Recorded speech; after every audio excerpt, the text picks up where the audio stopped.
ഊർധ്വ പത്മാസനത്തിലിരിക്കുന്ന ഭഗവാന്റെ തിരുരൂപത്തിൽ കിരീടം പോലെ ശോഭിക്കുന്ന ജടാമകുടവും സുന്ദരമായ മുഖാംബുജവും ശ്രീവത്സശോഭിതമായ തിരുമാറും ചിന്മുദ്രയെ ധരിച്ചിരിക്കുന്ന വലം കൈയും യോഗപ്പട്ടയും കാണുവാൻ ഭക്തന് സാധിക്കും.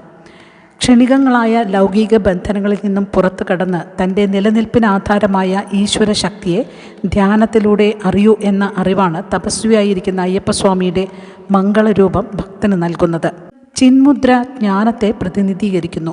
41 ദിവസത്തെ വ്രതചര്യയിലൂടെ മനസ്സും ശരീരവും ശുദ്ധമാക്കി ശബരിമല സന്നിധാനത്തെത്തുന്ന ഭക്തനോട് നീ തേടുന്ന ഈശ്വരൻ നിന്നിൽ തന്നെ കുടികൊള്ളുന്നു എന്ന അറിവാണ് ജ്ഞാനമുദ്രയാകുന്ന ചിന്മുദ്രയിലൂടെ അയ്യപ്പസ്വാമി നമ്മൾക്ക് കാട്ടിത്തരുന്നത്.